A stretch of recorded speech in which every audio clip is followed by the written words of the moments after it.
Welcome to TNPSC லட்சிய விதிகள். நம்ம இந்த வீடியோ பதிவில் என்ன பார்க்க போகிறோம் அப்படின்னா, இம்பார்ட்டன்ட் சயின்ஸ் கொஸ்டின்ஸ் வந்து நம்ம என்ன பண்ணிகிட்ருக்கிறோம், டாபிக் வைஸாக போட்டுட்ருக்கோம். ஆல்ரெடி ஒரு 13 நாள்களுக்கு உண்டான வீடியோ பதிவு நம்ம கொடுத்துட்டோம். ஓகேங்களா? இன்னும் யாரும் பார்க்கல அப்படின்னா டிஸ்கிரிப்ஷனில் லிங்க் கொடுக்குறேன், போய் செக் பண்ணி பாருங்கள். ஓகேங்களா?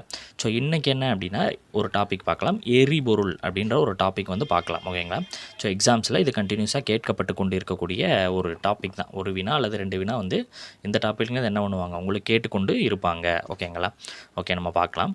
ஃபர்ஸ்ட் கொஸ்டின், திரவ எரிபொருள் அப்படின்னா எது? திரவத்தில் இப்போ வாட்டர் கன்சிஸ்டன்சியில் இருக்கக்கூடிய எரிபொருள் என்ன? மண்ணெண்ணெய், பெட்ரோல், எத்தில் ஆல்கஹால், டீசல், இதெல்லாம் திரவ எரிபொருள்கள் அப்படின்னு சொல்கிறோம். ஸோ வாயு எரிபொருள்னால் சாண எரிவாயு, இயற்கை எரிவாயு, எல்பிஜினா என்ன, நம்ம வீட்டில் பயன்படுத்தக்கூடியது தான். ஓகேங்களா? நிலக்கரி எரிவாயு, methane carbide, carbon monoxide, hydrogen. ஓகேங்களா?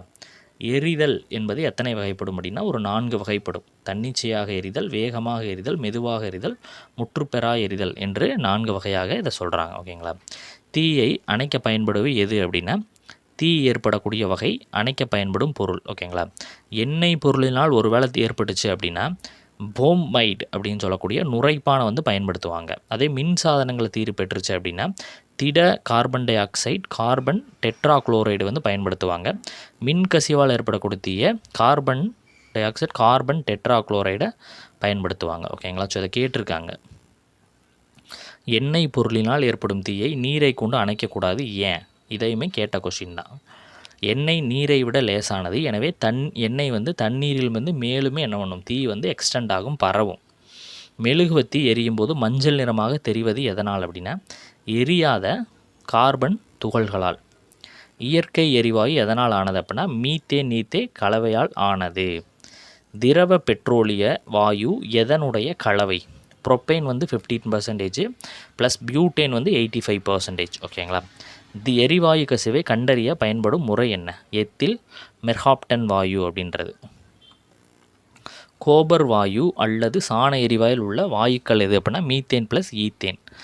அறையில் உறங்குபவர்களை உயிரிழக்கச் செல்லும் நச்சுத்தன்மை கொண்ட வாயு எது அப்படின்னா கார்பன் மோனாக்சைடு. ஓகேங்களா?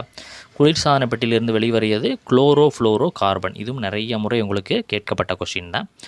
எந்த நிலக்கரியில் வந்து சல்ஃபர் வந்து என்ன பண்ணும், அதிகமாக இருக்கும் அப்படின்னா சதுப்பு நிலங்களிலிருந்து இருக்கக்கூடிய நிலக்கரியில் சல்ஃபர் அதிகமாக இருக்கும். இந்தியாவில் நிலக்கரி எப்பொழுது கண்டுபிடிக்கப்பட்டது? 1774. நிலக்கரி உற்பத்தியில் இந்தியாவினிட 3வது இடம்.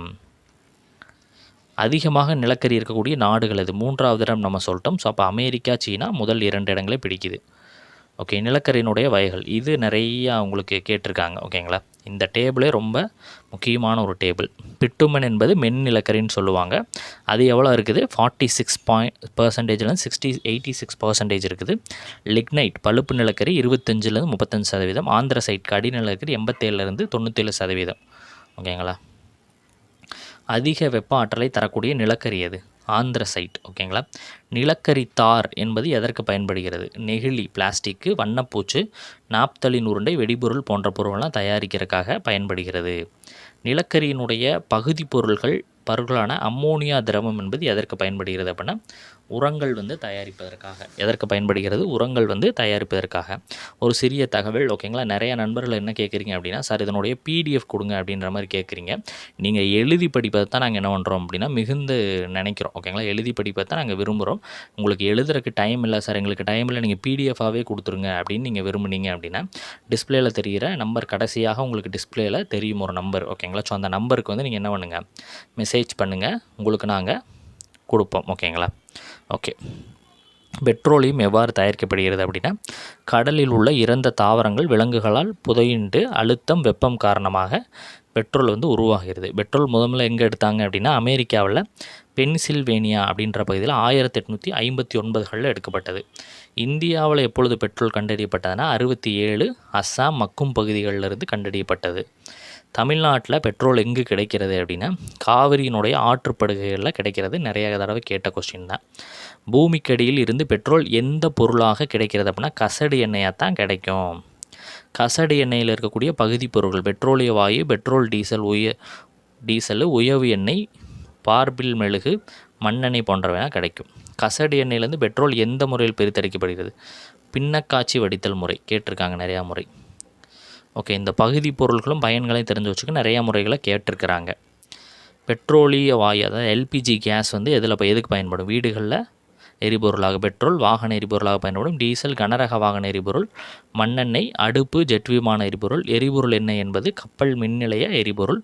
உயவு எண்ணெய் உயவு பொருள்களை பயன்படும். பாராமீன் மெழுகு என்பது மெழுகு வாசலின் தயாரிக்க பயன்படும். பிட்டுமன் என்பது பெயிண்ட் தயாரிக்க சாலை போட. வியாபார ரீதியான பெட்ரோலினுடைய பெயர் என்ன அப்படின்னா கருப்பு தங்கம் அப்படின்னு சொல்லிட்டு சொல்லுவாங்க. இயற்கை வாயு எங்கே காணப்படுகிறது? நிலக்கரி சுரங்கம், பெட்ரோலிய கிணறுகளில் காணப்படும். இயற்கை வாயுவில் எவ்வளவு சதவீதம் மீத்தேன் இருக்குது அப்படின்னா 90%. இயற்கை எரிவாயு எங்கு காணப்படுகிறது? காவிரி டெல்டா பகுதிகளில் காணப்படுகிறது. பயோடீசல் அப்படின்னா என்ன? தாவரங்களில் எண்ணெய்கள் மூலமாக தயாரிக்கப்படக்கூடிய ஒரு எரிபொருள். சிறந்த மாற்று எரிபொருள் என்பது என்ன? ஹைட்ரஜன். PCRA என்பது என்ன? பெட்ரோலியம் பாதுகாப்பு ஆராய்ச்சி குழுமத்தை தான் PCRA அப்படின்னு சொல்லிட்டு சொல்லுவோம். ஸோ இன்றைக்கான டாபிக் என்ன அப்படின்னா இதோட வந்து கம்ப்ளீட் ஆகுது. நம்ம 14 நாள்களுக்கு கிட்டத்தட்ட நம்ம டாபிக்ஸ் வந்து பார்த்துட்டோம். ஓகேங்களா? ஸோ இன்னுமே நீங்கள் சப்ஸ்கிரைப் பண்ணாமல் பார்த்தீங்கன்னா சப்ஸ்கிரைப் பண்ணிக்கோங்க, உங்கள் நண்பர்களுக்கு ஷேர் பண்ணுங்கள். அடுத்தடுத்த வீடியோ சந்திக்கலாம். தேங்க்யூ.